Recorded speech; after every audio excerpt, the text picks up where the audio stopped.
Fourth Act. Scene. Same as Act 2.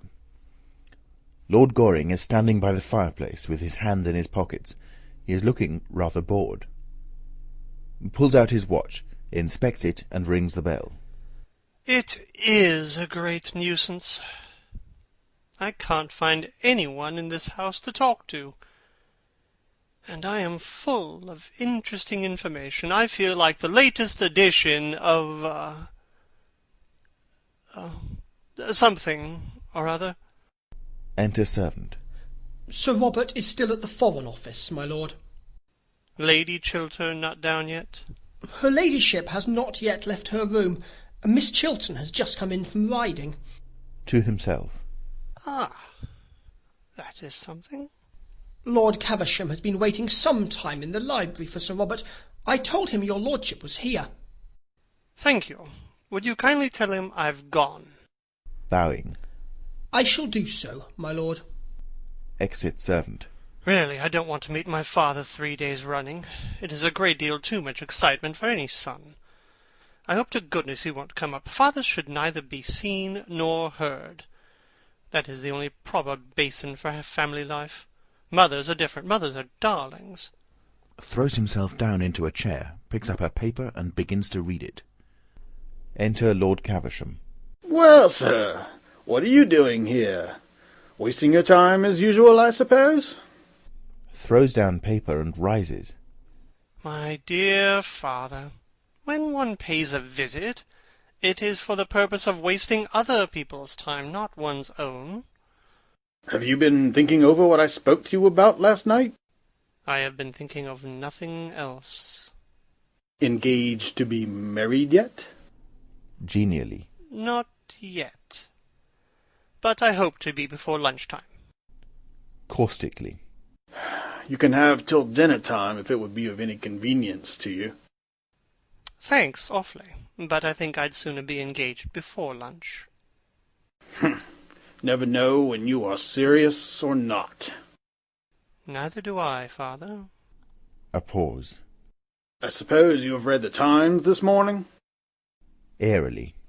The Times? Certainly not. I only read the Morning Post. All that one should know about modern life is where the duchesses are. Anything else is quite demoralizing. Do you mean to say you have not read the Times' leading article on Robert Chiltern's career? Good heavens, no. What does it say? What should it say, sir? Everything complimentary, of course. Chiltern's speech last night on this Argentine canal scheme was one of the finest pieces of oratory ever delivered in the House since Canning. Ah, never heard of Canning. Never wanted to, and did Chiltern uphold the scheme? Uphold it, sir? How little you know him. Why, he denounced it roundly, and the whole system of modern political finance. This speech is the turning point in his career, as the Times points out. You should read this article, sir. Opens the Times. Sir Robert Chiltern, most rising of our young statesmen, brilliant orator, unblemished career, well-known integrity of character, represents what is best in English public life, noble contrast to the lax morality among foreign politicians. They will never say that of you, sir. I sincerely hope not, father. However, I am delighted at what you tell me about Robert. Thoroughly delighted. It shows he has got pluck. He has got more than pluck, sir. He has got genius. Ah, I prefer pluck. It is not so common nowadays as genius is. I wish you would go into Parliament. My dear father, only people who look dull ever get into the House of Commons, and only people who are dull ever succeed there. Why don't you try to do something useful in life? I am far too young. Testily. I hate this affectation of youth, sir. It is a great deal too prevalent nowadays. Youth isn't an affectation. Youth is an art. Why don't you propose to that pretty Miss Chiltern? I am of a very nervous disposition, especially in the morning. I don't suppose there's the smallest chance of her accepting you. I don't know how the betting stands today. If she did accept you, she would be the prettiest fool in England. That is just what I should like to marry. A thoroughly sensible wife would reduce me to a condition of absolute idiocy in less than 6 months. You don't deserve her, sir. My dear father, if we men married the women we deserved, we should have a very bad time of it. Enter Mabel Chiltern. Oh, how do you do, Lord Caversham? I hope Lady Caversham is quite well. Lady Caversham is as usual as usual. Good morning, Miss Mabel. Taking no notice at all of Lord Goring, and addressing herself exclusively to Lord Caversham. And Lady Caversham's bonnets, are they at all better? They have had a serious relapse, I'm sorry to say. Good morning, Miss Mabel. To Lord Caversham, I hope an operation will not be necessary. smiling at her pertness. If it is, we shall have to give Lady Caversham a narcotic. Otherwise, she will never consent to have a single feather touched. With increased emphasis. Good morning, Miss Mabel. Turning round with feigned surprise. Oh, are you here? Of course you understand that after breaking your appointment, I am never going to speak to you again. Oh, please don't say such a thing. You are the one person in London I really like to have to listen to me. Lord Goring, I never believe a single word that either you or I say to each other. You are quite right, my dear. Quite right. As far as he is concerned, I mean. Do you think you could possibly make your son behave a little better occasionally? Just as a change? I regret to say, Miss Chiltern, I have no influence over my son. I wish I had. If I had, I know what I would make him do. I am afraid that he has one of those terribly weak natures that are not susceptible to influence. He is very heartless. Very heartless. It seems to me that I am a little in the way here. It is very good for you to be in the way, and to know what people say of you behind your back. I don't at all like knowing what people say of me behind my back. It makes me far too conceited. After that, my dear, I really must bid you good morning.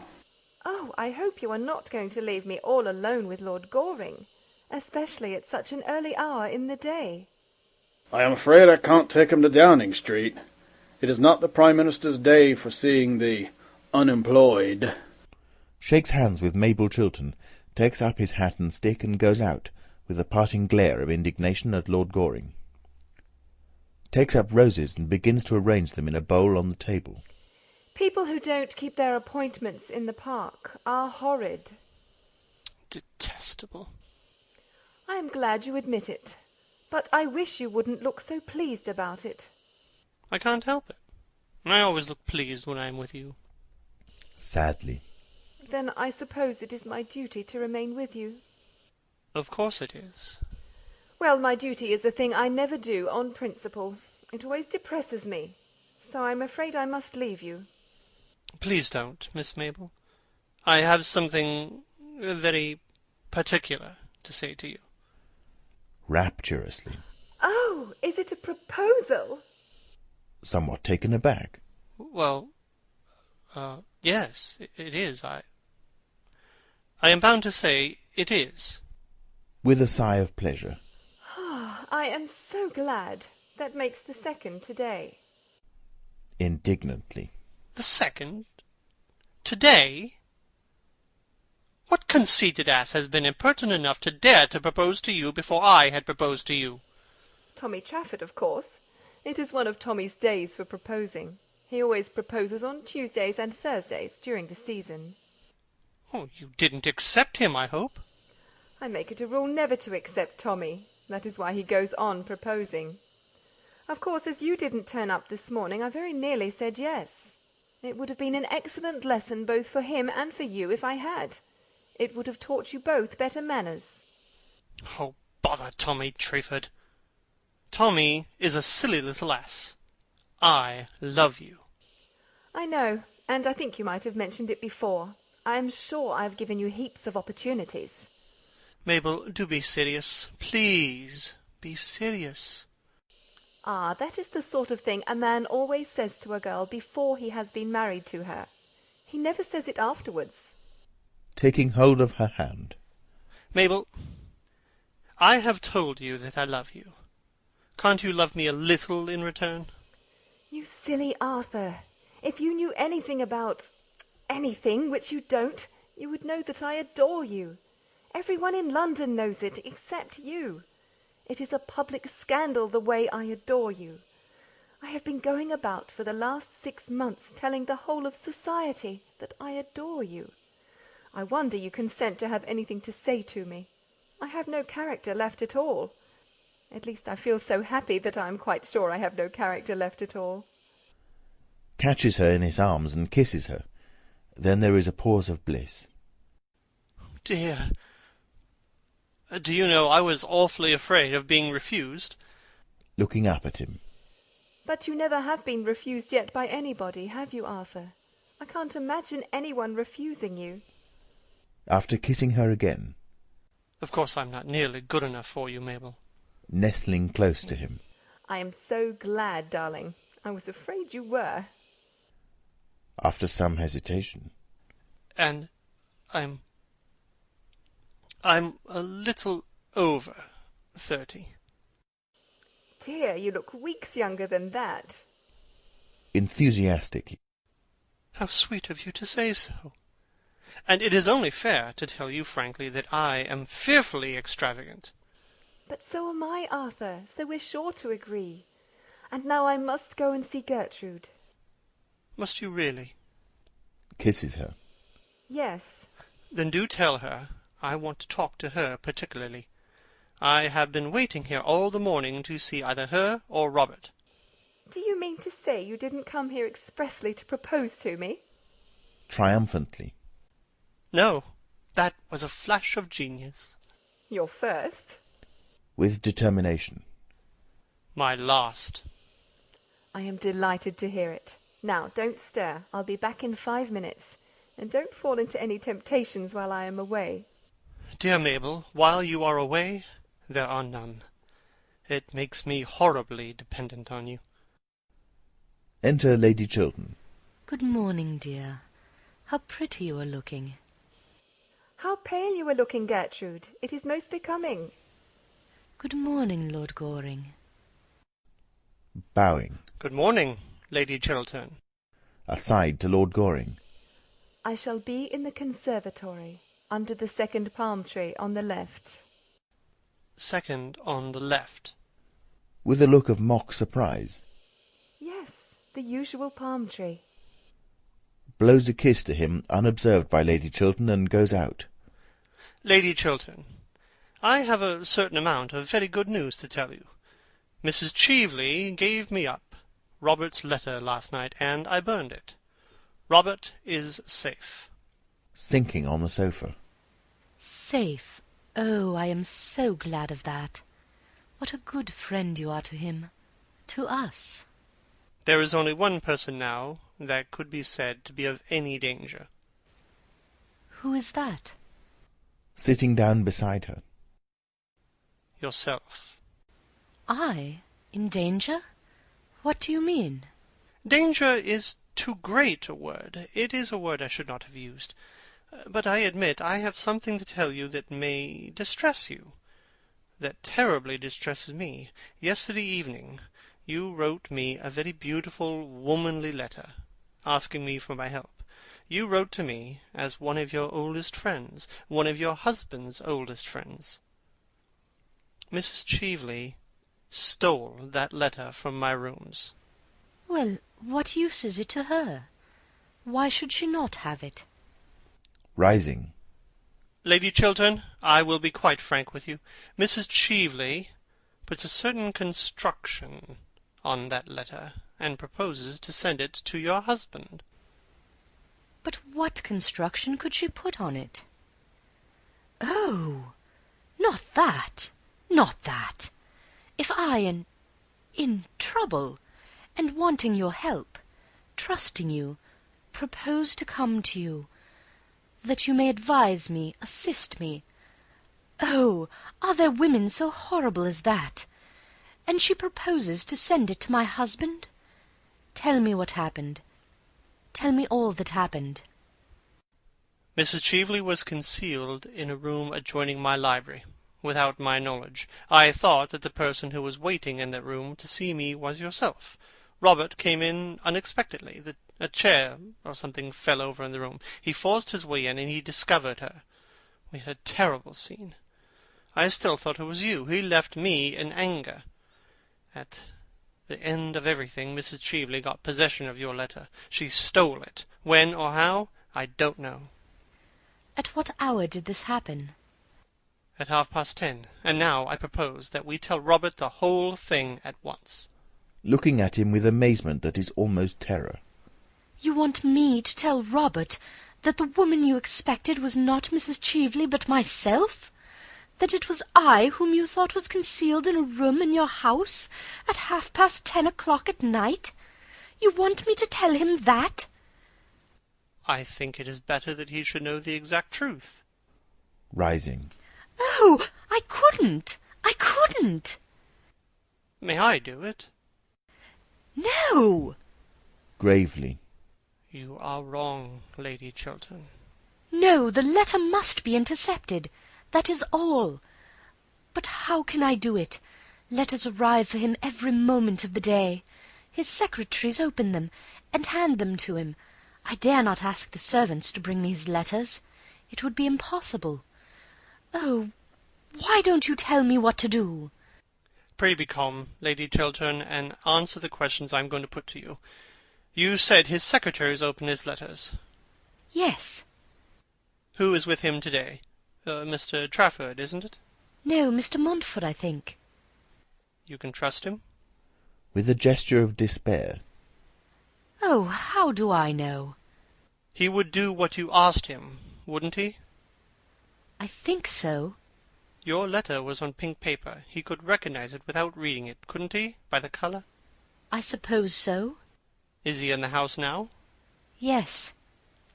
Then I will go and see him myself, and tell him that a certain letter written on pink paper is to be forwarded to Robert today, and that at all costs it must not reach him. Goes to the door and opens it. Oh! Robert is coming upstairs with the letter in his hand. It has reached him already. With a cry of pain. Oh, you have saved his life. What have you done with mine? Enter Sir Robert Chiltern. He has the letter in his hand and is reading it. He comes towards his wife, not noticing Lord Goring's presence. I want you, I trust you, I am coming to you, Gertrude. Oh, my love, is this true? Do you indeed trust me and want me? If so, it was for me to come to you, not for you to write of coming to me. This letter of yours, Gertrude, makes me feel that nothing that the world may do can hurt me now. You want me, Gertrude? Lord Goring, unseen by Sir Robert Chiltern, makes an imploring sign to Lady Chiltern to accept the situation and Sir Robert's error. Yes. You trust me, Gertrude? Yes. Ah, why did you not add that you loved me? Taking his hand. Because I love you. Lord Goring passes into the conservatory. Kisses her. Gertrude, you don't know what I feel. When Montford passed me your letter across the table, he had opened it by mistake, I suppose, without looking at the handwriting on the envelope, and I read it. Oh, I did not care what disgrace or punishment was in store for me. I only thought that you loved me still. There is no disgrace in store for you, nor any public shame. Mrs. Cheveley has handed over to Lord Goring the document that was in her possession, and he has destroyed it. Are you sure of this, Gertrude? Yes, Lord Goring has just told me. Then I am safe. Oh, what a wonderful thing to be safe. For 2 days I've been in terror. I am safe now. How did Arthur destroy my letter? Tell me. He burned it. I wish I had seen that one sin of my youth burning to ashes. How many men there are in modern life who would like to see their past burning to white ashes before them. Is Arthur still here? Yes. He is in the conservatory. I'm so glad now I made that speech last night in the House. So glad. I made it thinking that public disgrace might be the result, but it has not been so. Public honour has been the result. I think so. I fear so almost. For although I am safe from detection, although every proof against me is destroyed, I suppose, Gertrude, I suppose I should retire from public life. He looks anxiously at his wife. Eagerly. Oh, yes, Robert, you should do that. It is your duty to do that. It is much to surrender. No, it will be much to gain. Sir Robert Chiltern walks up and down the room with a troubled expression, then comes over to his wife and puts his hand on her shoulder. And you would be happy living somewhere alone with me? Abroad, perhaps? Or in the country, away from London, away from public life? You would have no regrets? Oh, none, Robert. Sadly. And your ambition for me? You used to be so ambitious for me. Oh, my ambition! I have none now, but that we two may love each other. It was your ambition that led you astray. Let us not talk about ambition. Lord Goring returns from the conservatory looking very pleased with himself, and with an entirely new buttonhole that someone has made for him. Going towards him. Arthur, I have to thank you for what you have done for me. I don't know how I can repay you. Shakes hands with him. My dear fellow, I'll tell you at once. At the present moment, under the usual palm tree, in the conservatory, Enter Mason. Lord Caversham. that admirable father of mine really makes a habit of turning up at the wrong moment. It is very heartless of him, very heartless indeed. Enter Lord Caversham. Mason goes out. Good morning, Lady Chiltern. Warmest congratulations to you, Chiltern, on your brilliant speech last night. I have just left the Prime Minister, and you are to have the vacant seat in the Cabinet. With a look of joy and triumph. A seat in the Cabinet? Yes, here is the Prime Minister's letter. Hands letter. Takes letter and reads it. A seat in the Cabinet? Certainly, and you well deserve it too. You have got what we want so much in political life nowadays. High character, high moral tone, high principles. To Lord Goring. Everything that you have not got, sir, and never will have. I don't like principles, father. I prefer prejudices. Sir Robert Chiltern is on the brink of accepting the Prime Minister's offer when he sees his wife looking at him with her clear, candid eyes. He then realizes that it is impossible. I cannot accept this offer, Lord Caversham. I have made up my mind to decline it. Decline it, sir? My intention is to retire at once from public life. Angrily. Decline a seat in the Cabinet and retire from public life? I've never heard such damned nonsense in the whole course of my existence. I beg your pardon, Lady Chiltern. Chiltern, I beg your pardon. To Lord Goring. Don't grin like that, sir. No, father. Lady Chiltern, you are a sensible woman. The most sensible woman in London. The most sensible woman I know. Would you kindly prevent your husband from taking such... Would you kindly do that, Lady Chiltern? I think my husband is right in his determination, Lord Caversham. I approve of it. You approve of it? Good heavens! Taking her husband's hand. I admire him for it. I admire him immensely for it. I have never admired him so much before. He is finer than even I thought him. To Sir Robert Chiltern. You will go and write your letter to the Prime Minister now, won't you? Don't hesitate about it, Robert. With a touch of bitterness. I suppose I had better write it at once. Such offers are not repeated. I will ask you to excuse me for a moment, Lord Caversham. I may come with you, Robert, may I not? Yes, Gertrude. Lady Chiltern goes out with him. What is the matter with this family? Something wrong here, eh? Tapping his forehead. Idiocy? Hereditary, I suppose. Both of them, too. Wife as well as husband. Very sad indeed. And they're not an old family. Can't understand it. It is not idiocy, father, I assure you. What is it then, sir? After some hesitation.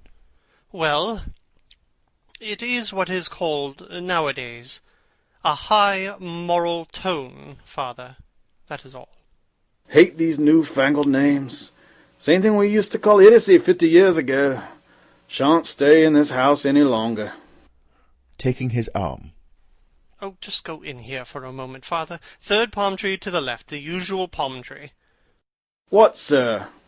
I beg your pardon, father, I forgot. The conservatory, father, the conservatory. There is someone there I want you to talk to. What about, sir? About me, father. Grimly. Not a subject on which much eloquence is possible. No, father, but the lady is like me. She doesn't care much for eloquence in others. She thinks it a little loud. Lord Caversham goes out into the conservatory. Lady Chiltern enters. Lady Chiltern, why are you playing Mrs. Cheveley's cards? Startled. I don't understand you. Mrs. Cheveley made an attempt to ruin your husband, either to drive him from public life or to make him adopt a dishonourable position. From the latter tragedy you saved him. The former you are now thrusting on him. Why should you do him the wrong Mrs. Cheveley tried to do and failed? Lord Goring? Pulling himself together for a great effort and showing the philosopher that underlies the dandy. Lady Chiltern, allow me. You wrote me a letter last night, in which you said you trusted me and wanted my help. Now is the moment when you really want my help. Now is the time when you have got to trust me, to trust in my counsel and judgment. You love Robert. Do you want to kill his love for you? What sort of existence will he have if you rob him of the fruits of his ambition, if you take him from the splendour of a great political career, if you close the doors of public life against him, if you condemn him to sterile failure, he who was made for triumphant success? Women are not meant to judge us, but to forgive us when we need forgiveness. Pardon, not punishment, is their mission. Why should you scourge him with rods for a sin done in his youth, before he knew you, before he knew himself? A man's life is of more value than a woman's. It has larger issues, a wider scope, greater ambitions. A woman's life revolves in curves of emotions. It is upon lines of intellect that a man's life progresses. Don't make any terrible mistake now, Lady Chiltern. A woman who can keep a man's love and love him in return has done all the world wants of women, or should want of them. Troubled and hesitating. But it is my husband himself who wishes to retire from public life. He feels it is his duty. It was he who first said so. Rather than lose your love, Robert would do anything, wreck his whole career, as he is on the brink of doing now. He is making for you a terrible sacrifice. Take my advice, Lady Chiltern, and do not accept a sacrifice so great. If you do, you will live to repent it bitterly. We men and women are not made to accept such sacrifices from each other. We are not worthy of them. Besides, Robert has been punished enough. We have both been punished. I set him up too high. With deep feeling in his voice. Do not for that reason set him down now too low. If he has fallen from his altar, do not thrust him into the mire. Failure to Robert would be the very mire of shame. Power is his passion. He would lose everything, even his power to feel love. Your husband's life is at this moment in your hands. Your husband's love is in your hands. Don't mar both for him. Enter Sir Robert Chiltern. Gertrude, here is the draft of my letter. Shall I read it to you? Let me see it. Sir Robert hands her the letter. She reads it, and then, with a gesture of passion, tears it up. What are you doing? A man's life is of more value than a woman's.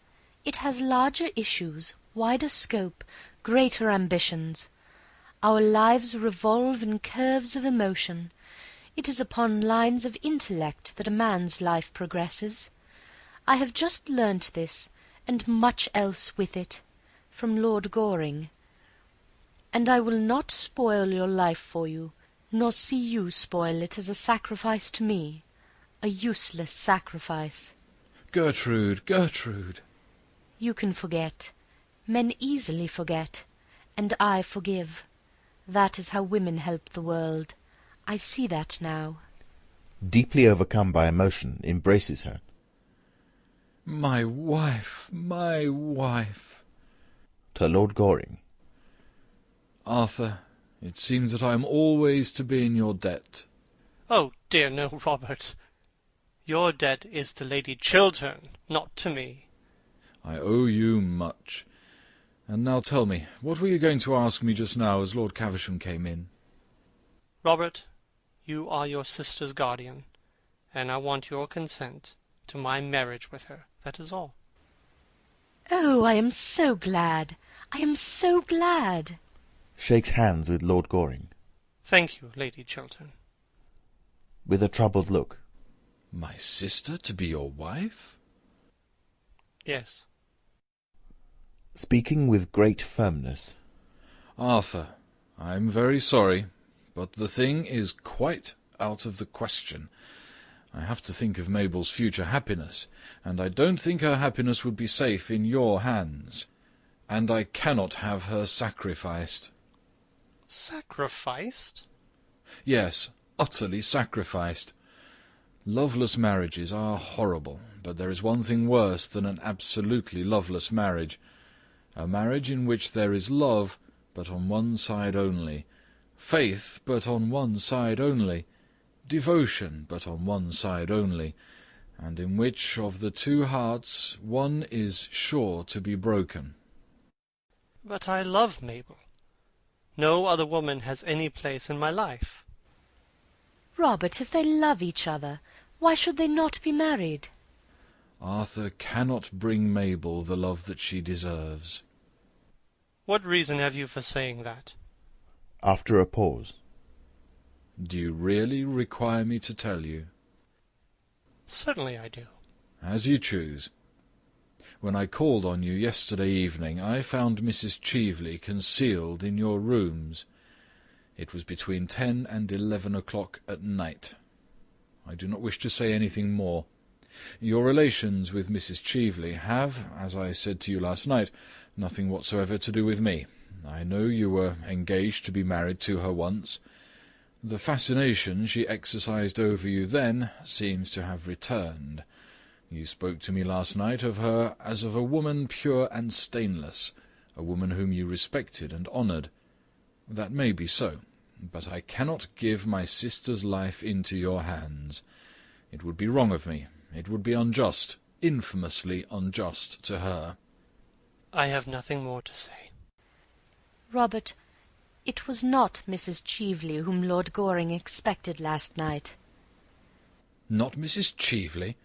Who was it then? Lady Chiltern. It was your own wife. Robert, yesterday afternoon Lord Goring told me that if ever I was in trouble I could come to him for help, as he was our oldest and best friend. Later on, after that terrible scene in this room, I wrote to him telling him that I trusted him, that I had need of him, that I was coming to him for help and advice. Sir Robert Chiltern takes the letter out of his pocket. Yes, that letter. I didn't go to Lord Goring's after all. I felt that it is from ourselves alone that help can come. Pride made me think that. Mrs. Cheveley went. She stole my letter and sent it anonymously to you this morning, that you should think. Oh, Robert, I cannot tell you what she wished you to think. What? Had I fallen so low in your eyes that you thought that even for a moment I could have doubted your goodness? Gertrude, Gertrude, you are to me the white image of all good things, and sin can never touch you. Arthur, you can go to Mabel, and you have my best wishes. Oh, stop for a moment. There is no name at the beginning of this letter. The brilliant Mrs. Cheveley does not seem to have noticed that. There should be a name. Let me write yours. It is you I trust and need, you and none else. Well, really, Lady Chiltern, I think I should have back my own letter. Smiling. No, you shall have Mabel. Takes the letter and writes her husband's name on it. Well, I hope she hasn't changed her mind. It's nearly 20 minutes since I saw her last. Enter Mabel Chiltern and Lord Caversham. Lord Goring, I think your father's conversation much more improving than yours. I am only going to talk to Lord Caversham in the future, and always under the usual palm tree. Darling. Kisses her. Considerably taken aback. What does this mean, sir? You don't mean to say that this charming, clever young lady has been so foolish as to accept you? Certainly, father. And Chiltern's been wise enough to accept the seat in the cabinet. I am very glad to hear that, Chiltern. I congratulate you, sir. If this country doesn't go to the dogs or the radicals, we shall have you as Prime Minister some day. Enter Mason. Luncheon is on the table, my lady. Mason goes out. You'll stop to luncheon, Lord Caversham, won't you? With pleasure. And I'll drive you down to Downing Street afterwards, Chiltern. You have a great future before you. A great future. Wish I could say the same for you, sir. To Lord Goring. But your career will have to be entirely domestic. Yes, father. I prefer it domestic. And if you don't make this young lady an ideal husband, I'll cut you off with a shilling. An ideal husband? Oh, I don't think I should like that. It sounds like something in the next world. What do you want him to be, then, dear? He can be what he chooses. All I want is to be, a real wife to him. Upon my word, there is a good deal of common sense in that, Lady Chiltern. They all go out except Sir Robert Chiltern. He sinks in a chair, wrapped in thought. After a little time, Lady Chiltern returns the look for him. Leaning over the back of the chair. Aren't you coming in, Robert? Taking her hand. Gertrude, is it love you feel for me, or is it pity merely? Kisses him. It is love, Robert. Love and only love. For both of us a new life is beginning. Curtain. End of Act 4. End of An Ideal Husband by Oscar Wilde. You have been listening to Alex Foster reading The Narrator, Linton reading The Earl of Caversham, K.G., John Gonzalez reading Viscount Goring, his son. Sir Robert Chiltern, Baronet, Under Secretary for Foreign Affairs, was read by David Barnes. The Vicomte de Nanjac was read by Juho Fröjd. Mr. Montford, Matthew Walton. Mason, butler to Sir Robert Chiltern, by Hugh McGuire. Phipps, Lord Goring's servants, by Razel. James, the footman, by Chris Gorringe. Harold, the footman, by Zachary Brewster Geiss. Lady Chiltern, by Kristen Hughes. Lady Markby, by Heather Bennet. The Countess of Basildon, by Gemma Blythe. Mrs. Marchmont, by Ezwa.